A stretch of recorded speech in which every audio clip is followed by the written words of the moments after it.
Hi everyone, my name is Hazal And my name is Liddy. and we have been documenting our life throughout medical school for the last 5 years. Over the last year, we've been applying to jobs as doctors, and let me just say, guys, that the process has had its fair share of twists and turns. Let's get into it. So in your final year is when you actually start applying for jobs and you use a platform called Oriel. This time period is known as Foundation Year 1 and Foundation Year 2, where you'll be known as an F1 junior doctor and then an F2 junior doctor. So the process of applying for a job used to be merit-based. Now what I mean by this is during your 5 years of medical school, you'd accumulate points, and then at the end of your 5th year, you'll also sit a big exam, and all these points would be accumulated, and this would determine what hospital you get placed in based on your preferences. And just for more clarity, you get points based off of things like publications, if you do an extra degree, and other things as well. That's basically what you'd gain these points for. Over the last year, they decided to scrap this whole system and basically flip it on its head. Instead of all of this,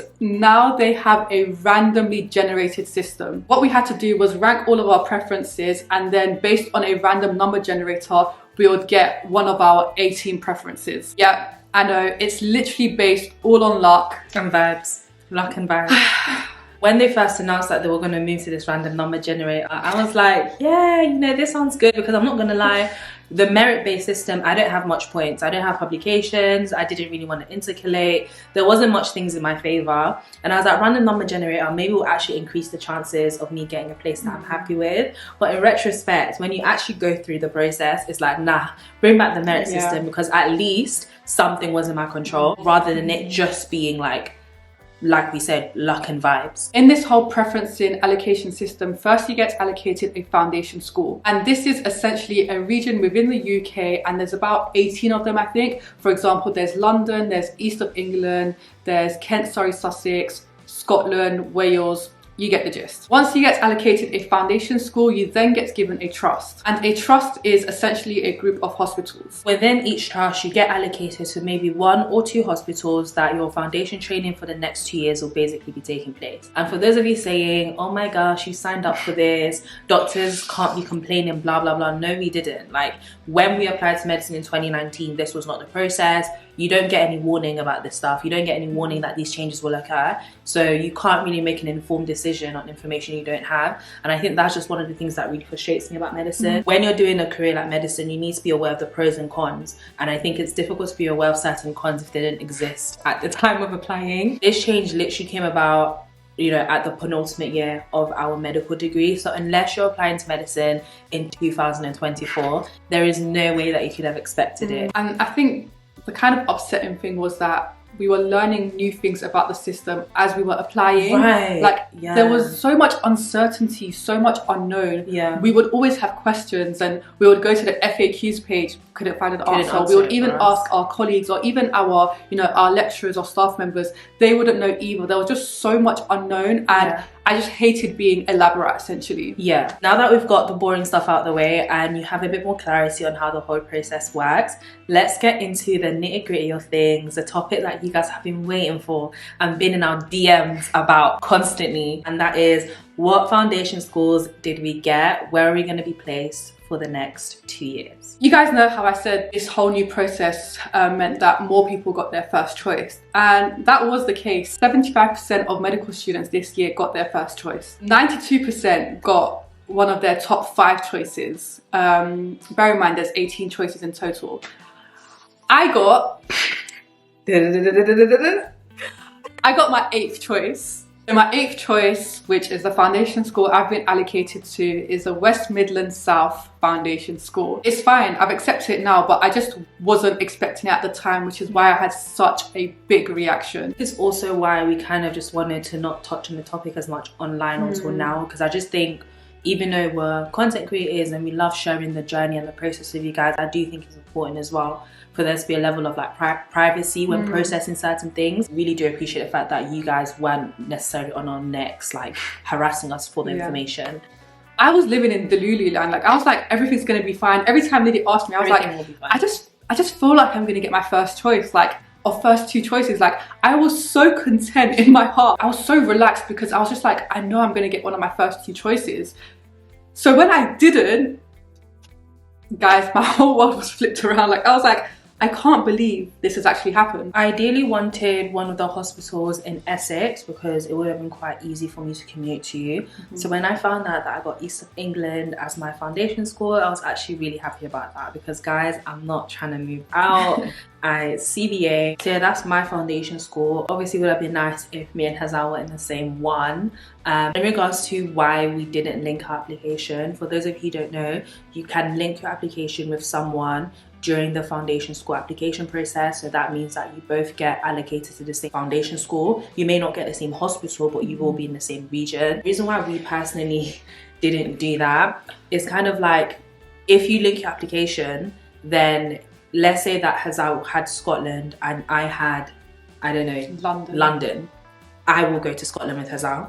That was one of the reasons we didn't want to link, because we were just like, worst comes to worst, if I have to move to Ireland, I would rather you have an option or you have an opportunity to be closer to home, to be closer to family and friends. We kind of didn't want to be put in a position where the other person brought the other person down and maybe, you know, put them in a difficult living situation just because we wanted to be together. UKFPA wasn't providing any information, so we kind of just thought if we link, we're reducing our chances of getting somewhere we want.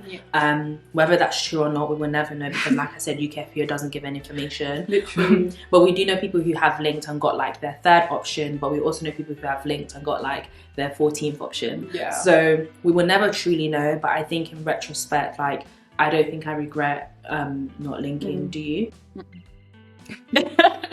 Sounds like you should have come with me to I think West Midlands. I think we're both like in a good position. So once we got allocated to our foundation schools, so I got West Midlands South and you got East of England, a couple weeks later we were meant to get allocated to our trust, so our trust within each foundation school, and this trust would then go on to determine what hospitals we'll be working in. Well, another spanner was added to the mix. Things didn't go quite according to plan. As if it wasn't enough that I got my 8th choice foundation school, I then got a placeholder for my trust allocation. A placeholder is essentially when the foundation school you've applied to doesn't have enough jobs for the number of students that have been allocated to that foundation school, so you get given a placeholder space until they can find a job for you in one of the trusts. Now, as you can imagine, this information was just comical to me, because by this point I was so tired of the whole system.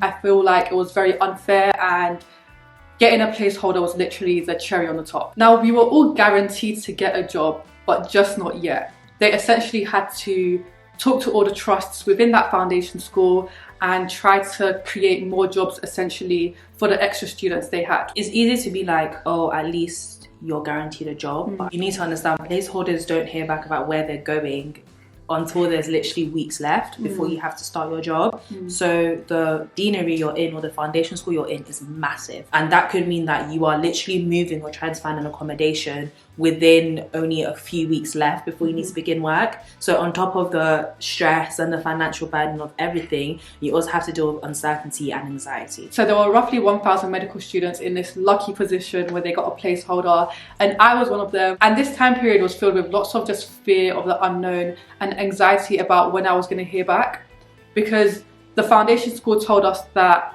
we haven't got a clear timeline on exactly how things are going to work. So we guarantee you'll get a job within weeks of starting in August, but we can't give you an exact date. And this just made everything worse. But anyway, 3 months later, literally last week, I found out what trust I was allocated to. In my foundation school of East of England, I've been allocated to the trust of East Suffolk and North Essex. I'm really happy about mine because it's commutable. It wasn't my #1 choice within East of England, but it could have been worse, guys. I could have been going to Scotland and Northern Ireland. And guys, it's a bit of a mouthful, but I got allocated to the University Hospitals, Coventry and Warwickshire NHS Trust within West Midlands South. What specialities will we actually be working in these hospitals? Across our 2 years of foundation training, we get given 6 different rotations, which are 6 different specialities that we rotate across every 4 months. And these are known as rotations because we change from one to the other every 4 months. And in terms of what our specific specialities are, we actually can't reveal them yet because I haven't got mine. I've been allocated my trust, but I haven't got my hospital or my specialities yet. So let's get this right. I start work in 6 weeks and I still have no idea the exact hospital I'll be working in, or the specialities I'll be working in,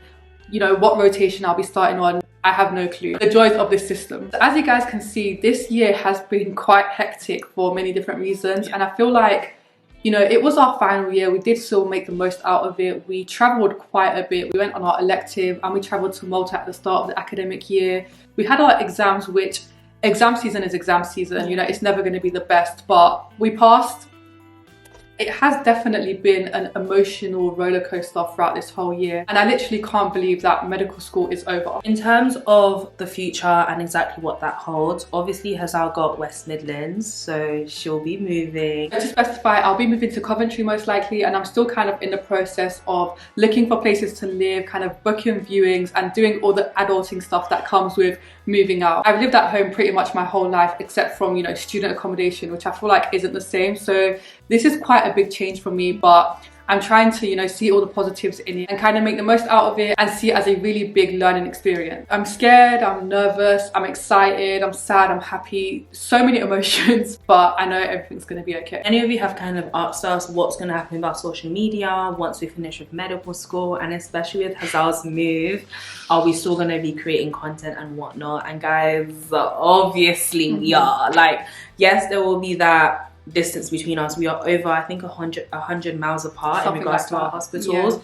But it's something we really enjoy. Social media has opened so many opportunities for us, and I think it's fair to say that it's genuinely a passion for us. So I don't think a bit of distance is going to get between that. How is it going to work? We have no idea. But I think that's the excitement of it all, like kind of figuring it out and taking you guys along with us on the journey.